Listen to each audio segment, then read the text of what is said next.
gyvi Lietuvos ryto televizijos eteryje kandidatų į Seimo narius debatai. Šie debatai yra organizuojami ir finansuojami Vyriausiosios rinkimų komisijos. Debatų metu visi kandidatai turės vienodas galimybės išsakyti savo idėjas. Tam jie turės lygiai 1 minutę, tai yra kiekvienam klausimui po 1 minutę, kiekvienam atsakymui. Klausimus ruošia debatų rengėjai ir atitinkamų sričių specialistai. Klausimus taip pat siuntė rinkėjai elektroniniu paštu rinkimai@lrytas.lt. Ir šiandieną debatuose Trakų Vievio vienmandatės rinkimų apygardos kandidatai.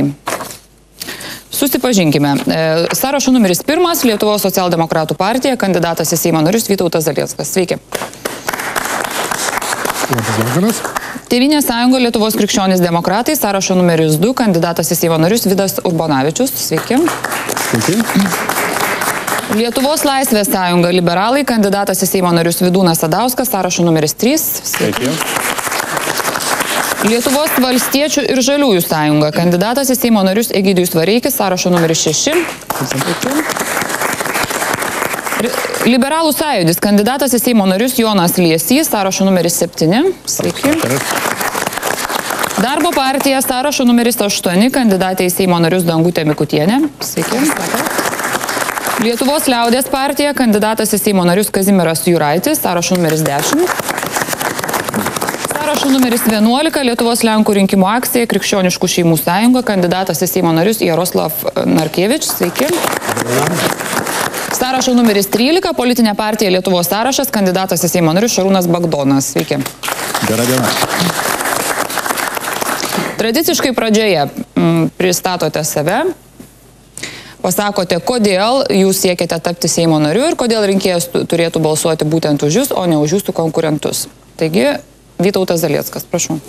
Labas vakaras, mėly rinkėjai. Esu Vytautas Zalieckas, deleguotas socialdemokratų partijos kandidatų į Lietuvos Respublikos Seimą.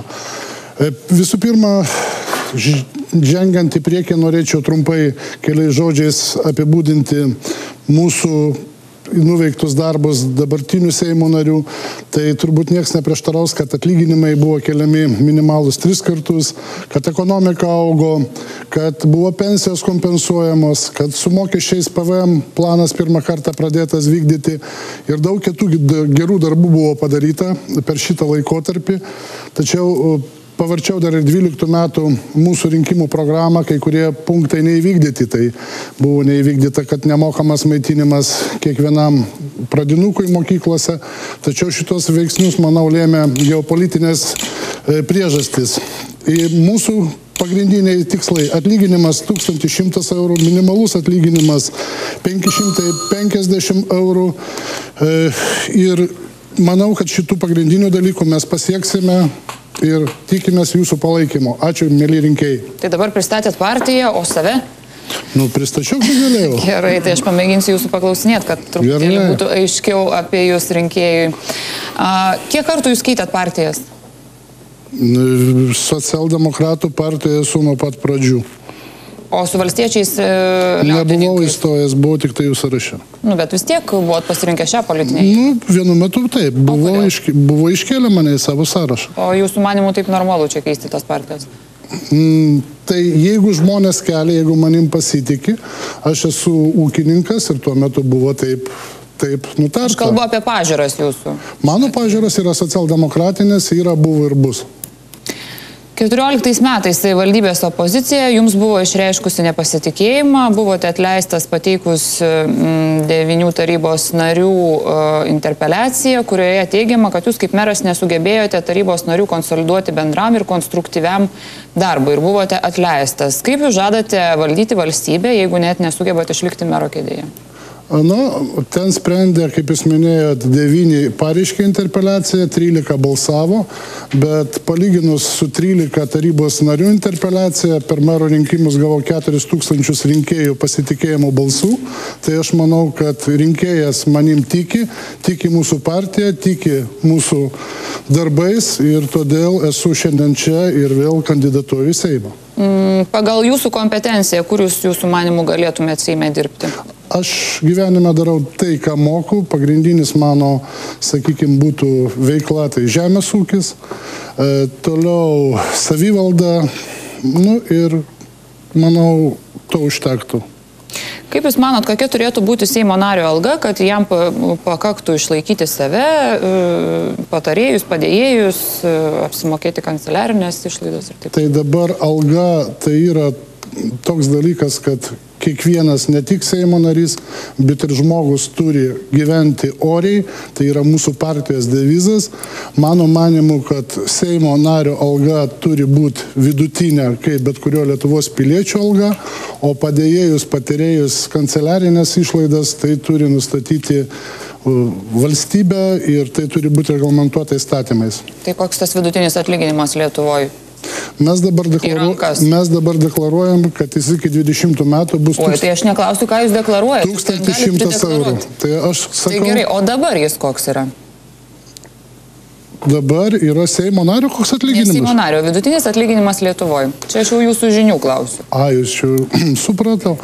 Dabar vidutinis atlyginimas berods yra 700 eurų. Popieriaus. Truputėlį daugiau, rankas 600, čia yra 16 metų antras ketvirtis. Klausimas nuo rinkėjos, konkrečiai Jums. Taip. Kodėl nieko nepadarėte, kad Lentvario dvaras, čia rinkėja tai prašo, nenueitų po plaktuku ir vėl neatsidurtų privačiose rankose? Atsakau gerbiamai rinkėjai, kad šių metų pradžiai, būdamas Trakų rajono savivaldybės tarybos narys, inicijavau tarybos sprendimą, kad Lentvario dvarą galėtų įsigyti savivaldybę. Tačiau mano šitas sprendimas nebuvo svarstomas taryboje ir gerbiama merė ir gerbiama dauguma nutarė, kad tai negali būti savivaldybės prerogatyvas tos dvaro pirkimas ir todėl jisai nuėjo po plaktuku. Dar kartą atsakau, kad mano pozicija buvo tokia, kad šitą dvarą savivaldybė įsigytų ir su vyriausybės ir valstybės pagalba Andrė parkas Lentvarį būtų atkurtas, o nepapultų vėl, sakykime, į abejotininkų, verslininkų rankas ir nyktų mūsų akise. Tai buvo mano pozicija, tai, ką man leido kompetencija, pagal tarybos nario statusą, tai aš esu padaręs. Ačiū. Tėvynės sąjunga, Lietuvos krikščionys demokratai, Vidas Urbonavičius, kandidatas į Seimo narius. Labą dieną, gerbiami rinkėjai. Esu Vidas Urbonavičius, kandidatas Trakų Vievio apygardoje. Kandidatuoju šitoje apygardoje jau antrą kartą, todėl dalį rinkėjų esu pažįstamas. Su kita dalimi susipažįstu dabar, kadangi su komanda keliaujam per visus miestus, kurių tikrai nemažai yra šitoje apygardoje ir kaimus, ir kalbame su žmonėm, kas yra aktualu. Ir nepaisant to, kad šitą apygardą sudaro net 3 savivaldybės, aktualiausia tema išlieka darbas ar pragyvenimo, sakykim, pajamų gavimas. Tai Tėvynės sąjunga, Lietuvos krikščionys demokratai tikrai parašė, manau, puikiausią programą iš visų partijų ir numatė labai konkrečius žingsnius, kaip pritraukti tame tarpe ir į šią apygardą kuo daugiau investicijų tam, kad žmogus galėtų dirbti ir užsidirbti, gaudamas padorų atlyginimą. Jūs labai išgarsėjote, jeigu taip galim sakyti, kyšio skandale. Tuomet, kai dar savivaldybėje kilus skandalui paaiškėjo, kad Evaldas Lementauskas, tuometinis vicemeras, teigiama, jums siūlė 140 ir 200 tūkstančių litų kyšius už palankų balsavimą. Ką jūs, būdamas Seimo nariu, žadate daryti, kad politinė korupcija sumažėtų? Na, iš tiesų, ne tik politinė korupcija, bet ir visokia kitokia korupcija turėtų mažėti. Sakykime, mano asmeninė programa šitoje vietoje būtų stiprinti tas institucijas, kurios kovoja su korupcija, numatyti daugiau galių ir daugiau įrankių jai pažaboti, tame tarpe ir, sakykime, nebaudžiamai persekiojimą, kuomet politikas ar valstybės tarnautojas galėtų būti provokuojamas paimti kyšį. Ir tokios provokacijos, jeigu jis išsiprovokuoja, vadinasi tikrai netinkamas atstovauti rinkėjam ir neturi jų pasitikėjimo, jam būtų uždrausta 10 metų užimti bet kokį renkamą postą. Gerai, sakote, kad kalbate anglų, rusų ir prancūzų kalbomis. Taip. Galite šiandienos orą 3 kalbomis apibūdinti? Na, iš tiesų, ta prasme, o koks čia yra klausimas, jūs testuojate mane, atsistojate į prezidentės vietą ir testuojate. Jūs galite jį neatsakyti, kaip jūs norite. Tai aš gal praleisiu šitą jūsų klausimą. Gerai, kaip norit, aš bandau supažindinti rinkėją su jumis, ar jūs tiesą sakot, ar meluojat, pavyzdžiui, kad kalbomis trijomis. Greitį viršijote 50 km per valandą, buvot praradęs teisės. Taip. Gailitės? Labai. Kodėl taip nutiko? Per greitą gyvenimo tempą matyt gyvenu. Gerai, ačiū. Dar vienas klausimas, kurį norėčiau ir visiems užduoti. Kokia jūsų manimų turėtų būti Seimo nario alga, kad užtektų Seimo nario alga, manau, kad dabar, kuri yra pakankama. Pakankama, nes buvo tokių diskusijų, jeigu jūs pamenat, reiktų mažinti, didinti. Taip, jų visada yra, tai yra, ta prasme, populizmui visada yra atviras kelias ir matyt daliai rinkėjų patinka toks dalykas, kad Seimo narys gautų ten minimalų atlyginimą, o gal pusę minimalaus atlyginimo arba apskritai 1 eurą, bet turbūt tas rinkėjas atsistojęs į šitą vietą ir būdamas išrinktų už tą patį 1 eurą nedirbtų. Tai manau, kad tai yra tiesiog populizmo išraiška. Dėkoju.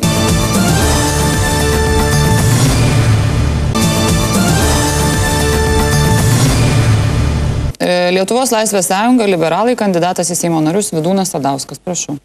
Sveiki, esu Vidūnas Sadauskas, kandidatas į Seimo narius Trakų vienmandatėje. Mane iškėlusi partija yra Lietuvos Laisvės sąjunga. Esu teisininkas, baigęs teisės mokslus Vilniaus universiteto teisės fakultete, taip pat teko studijuoti Didžiojoje Britanijoje, Sussexo universitete. Dar būdamas mokykloje visada žinojau, kad būsiu advokatas, tai yra tas žmogus, kuris visada gins žmonės, niekada iš prigimties nemokėjau teisti, niekada nemokėjau kaltinti, niekada nemokėjau šmeižti, bet visada jaučiau malonumą, kai žmonės gyniau.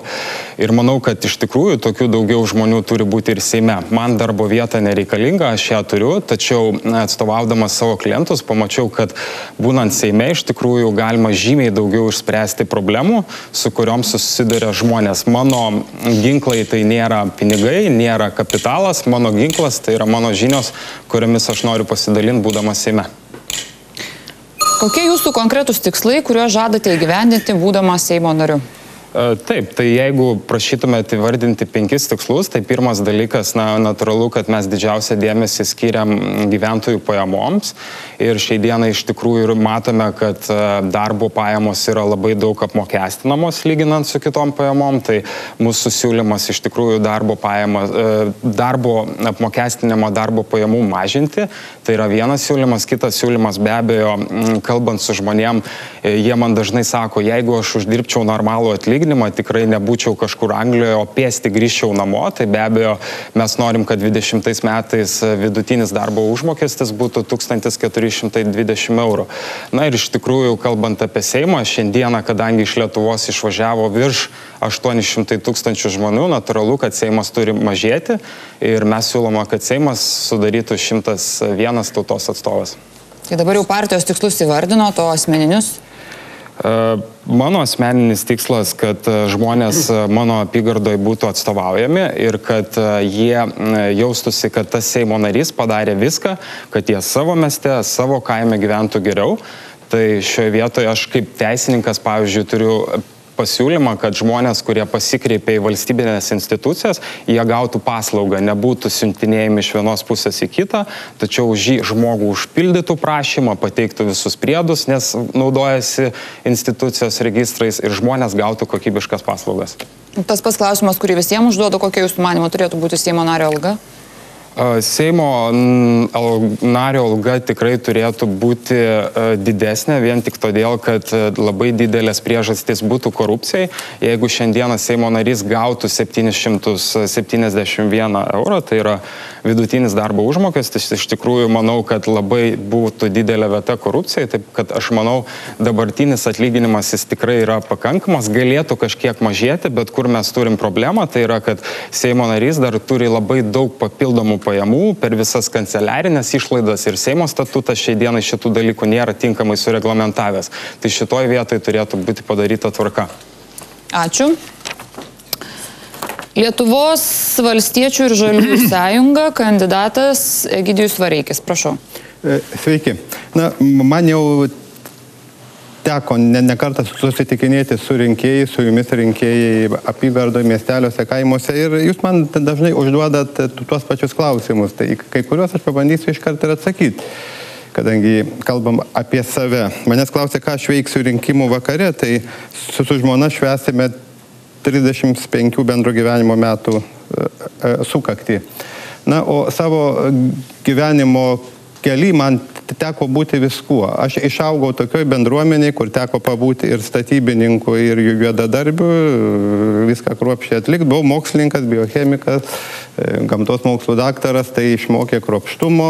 Esu ginklų kontrolės ir saugumo ekspertas, tai yra atsakingas darbas. Esu diplomatas, aukšto rango diplomatas, atstovauju Lietuvą užsienį. Tai štai manau, kad jums reikia iš tikrųjų šiandien patyrusio, protingo ir sumanaus kandidato. Todėl esu jūsų kandidatas. Jūs jau čia taip jau nemažai pasakėte apie save, bet visgi jūs buvote ilgametis konservatorių partijos narys, o balandį palikote ir nusprendėte kandidatuoti su Valstiečių ir Žaliųjų sąjunga. Kodėl?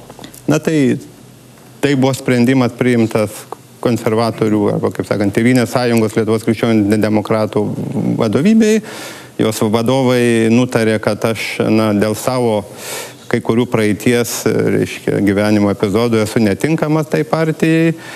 Valstiečių ir Žaliųjų sąjunga nutarė visiškai priešingai, kad esu sveikas, gražus, patikimas, protingas žmogus ir mane pakvietė pas save, tai ir visa istorija. Mes išsiskyrėm draugiškai, nepykstam vieni ant kitų. Išduotas partijos. Nesijautėt išduotas partijos. Na tai kadangi mes sutarėme, tai žinot, jeigu žmonės skiriasi sutardami, tai sutarė, kad taip įvyko, nieko čia blogo, aš savo pažiūrų nekeičiu, aš buvau nuo pat pradžių ir likau krikščionis demokratas, tą partiją atkūrinėjau.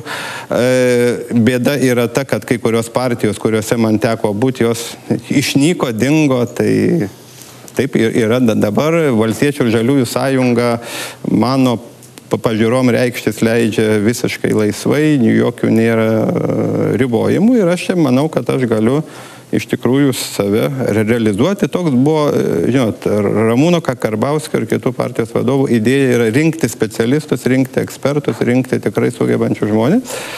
Aš labai džiaugiuosi, kad esu toksai. Kokioje srityje jūsų manimų galėtumėt būti? Tai, žinot, aš jau esu Seime 4 kadencijas ir žinau, ką aš moku, ko nemoku. Šitą labai gerai žinau. Aš nuo pat pradžių buvau Europos reikalų komitete. Europos reikalai, išvažinėtas skersai išilgai.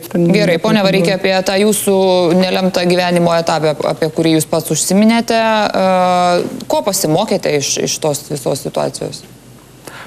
Gal nepasimokiau, aš turiu tokį, reiškia, metodą, man žmonės sako, jeigu tau atsitinka bėda, susirgai žmogau, tai kai kas sako, susirgai, tai mirko, kiti sako, susirgai, tai sveik, tai aš pasirinkau tokį būdą ir lygos užklumpa, čia gal ponia Mikutienė pasakysim, lygos užklumpa netikėtai žmonės, o kai kurios lygos gal atsiranda ir dėl aplaidumo, tai aš labai nebijau kalbėti apie praeitį, aš šiandien konsultuoju kitus žmonės, kurie stengiasi iš tų lygų iškopti ir mes esam pasiekę labai nemažai ir linkiu ir visiems, jeigu čia rinkėjai girdi, nesigėdyti, kreiptis į mane, mano patirtis yra, manau, kad bus daugam labai naudinga. Aš bent pats ją džiaugiuosi.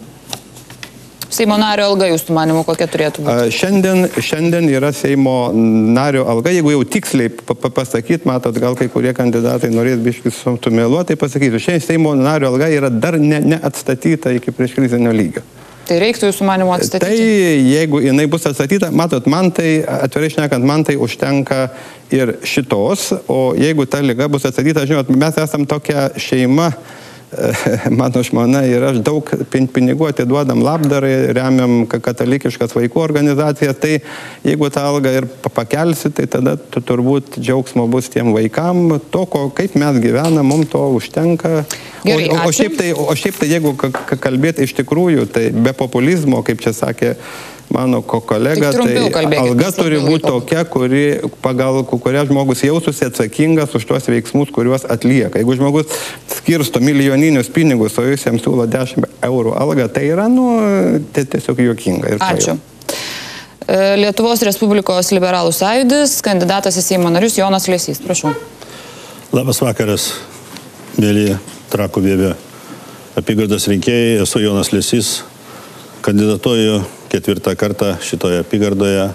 2008-2012 metais teko dirbti Seime, jūsų balsais gavau pasitikėjimą ir suprantu, ką tai reiškia dabar Seimo nario darbas, suprantu, ką reiškia ir savivaldybės darbuotojo darbas, o pats esu pedagogas, 37 metus atidaviau mokyklai, tame tarpe Seime vadovau ir sporto jaunimo komisijai, tai šitiek visi klausimai yra man pakankamai gerai žinomi ir juos galima būtų spręsti mūsų Lietuvai.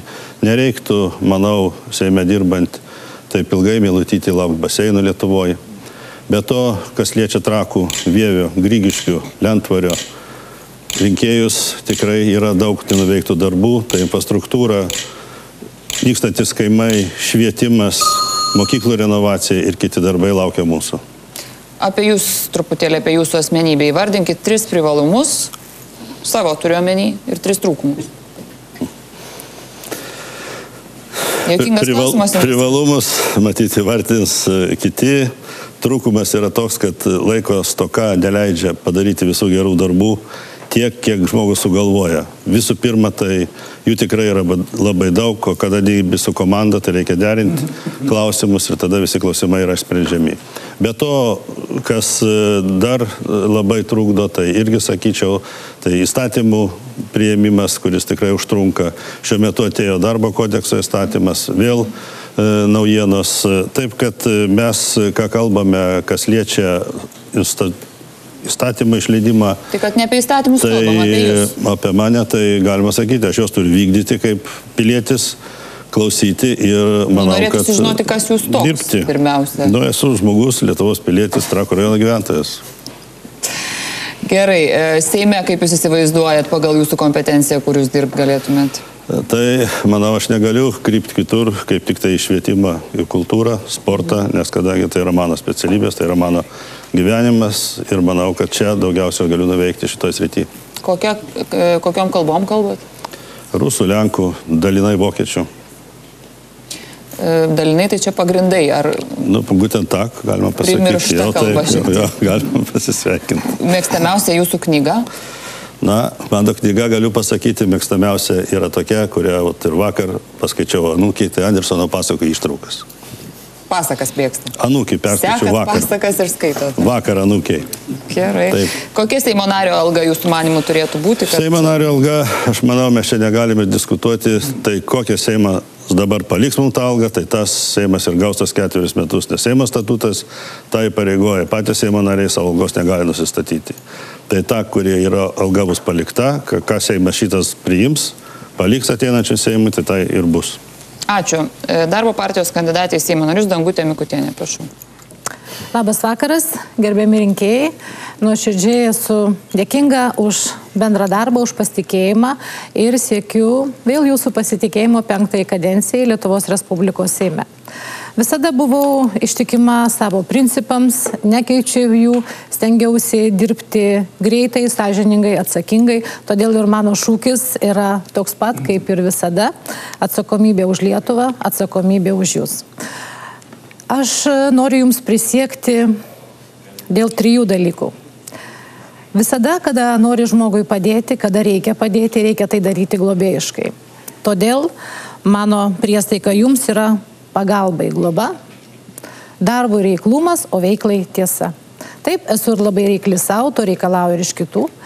Ir kiekvieno doro politiko darbotvarkėje, vertinant šios dienos aktualiją, turėtų būti siekis didinti gyventojų pajamas, mažinti socialinę atskirtį. Mano darbo ataskaita, kaip visada, jūs pasieks kiekvieną asmeniškai, taip pat ir išsami programa.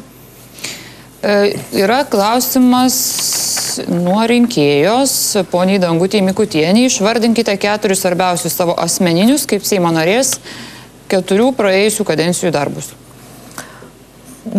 kaip čia tos 4 išvardinsi, darbų tikrai yra labai daug, bet turbūt kas labiausiai yra... Svarbiausius jūsų klausės. Kas labiausiai ir aktualiausiai būtų turbūt rinkėjams, ne tik mūsų apygardos, bet ir visoje Lietuvoje. Jūs žinote, kad aš dirbu sveikatos reikalų komitete, sritis tikrai labai sudėtinga ir labai atsakinga. Tai yra farmacijos įstatymo pataisos, kurios reglamentavo retų lygų gydymą, atsakomybę valdininkų, sprendžiant įtraukimo vaistų į kompensuojamų vaistų sąrašą, įvairių komisijų darbą, kad mūsų žmonės gautų greitai ir efektyviai gautų vaistus, tai yra naujus biologinės terapijos vaistus. Šioje srityje buvo labai daug neskaidrių dalykų ir antras etapas, kuris laukia, tai yra kainodara, kad vaistų kainos būtų mažos. Tai yra labai sudėtinga sistema ir labai džiaugiamės, kad pirmas etapas mums iš tiesų pavyko ir prezidentė pasirašė šias įstatymo pataisas ir jos yra įsigalioja. 4, ponia Mikutienė, 4, labai konkrečiai. Kitas darbas, tai... Pasiūliau tokį įstatymą, nežinau, tokias pataisas, taip toliau. Pataisos į paciento teisių žalos atlyginimo įstatymą, tai yra modelis žalos be kaltės. Tai yra, kad jums, jeigu jūs patyrėte žalą, jums nereikės samdyti... Nebe pasakokit apie ką, tiesiog pasakykit konkrečiai, neturime tiek laiko. Pagal teisės aktų registrą iš 141 Seimo nario aš esu 3. Seimo duomenų bazėje jūs galėtumėte pasižiūrėti. Pagal ką jūs 3? Pagal pateiktų teisės aktų skaičių. Supratau. Gerai, ačiū. Seimo nario atlyginimas jūs tenkina, ar turėtų būti didesnis, mažesnis? Seimo nario atlyginimas, koks jis yra dabar, jisai, manau, pilnai tenkina. Jeigu žiūrėti pagal visą valstybės pareigūnų atlyginimų lentelę, tai Seimo nario alga turbūt yra beveik pačioje pabaigoje. Ji dabar į rankas aš gaunu 2500 su trupučiu. Ši, kaip ir kolega minėjo, Seimo nario alga, kada buvo krizė, taip pat jinai buvo sumažinta 40% ir jinai nėra atstatyta.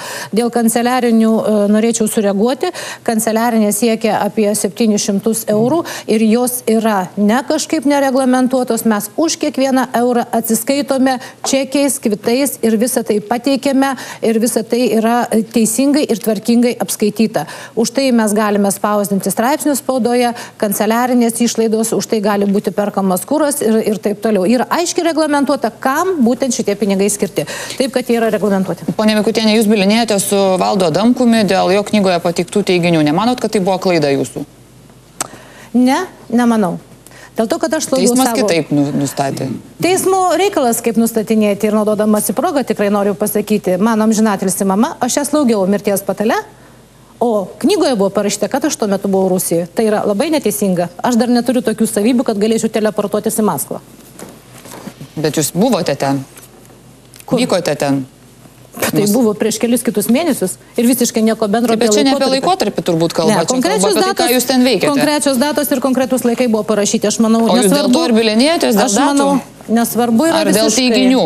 Aš manau, nesvarbu yra visiškai, kokias pareigas tu užimi Seime, valstybėje, bet elgtis reikia sąžiningai ir padoriai. O jūs sąžiningai elgėtės vykdama į Maskvą paskui politiką, kuris buvo ieškomas Lietuvos teisės? Taip, aš elgiausi sąžiningai. Gerai, supratau.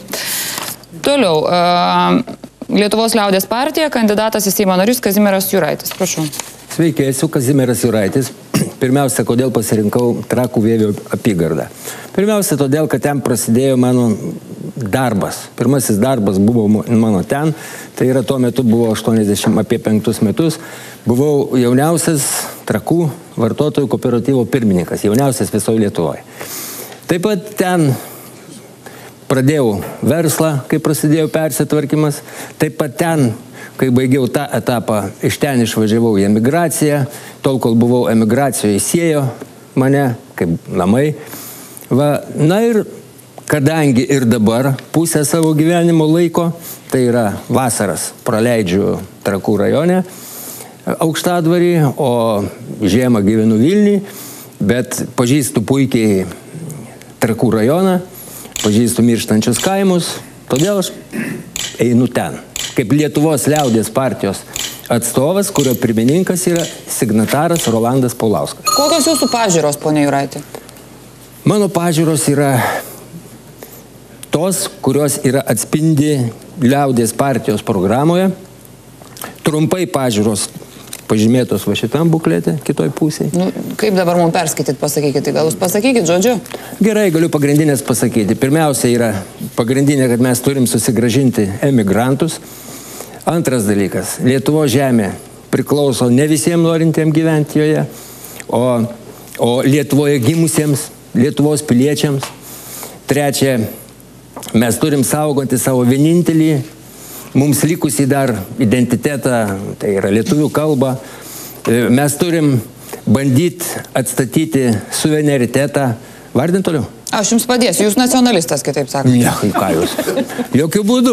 Tiesiog dar dėl ko einu į rinkimus. Aš niekada nebuvau politikus, bet už dabartinę situaciją atsakingos partijos dvi, už kurių stovi už šitų ponų.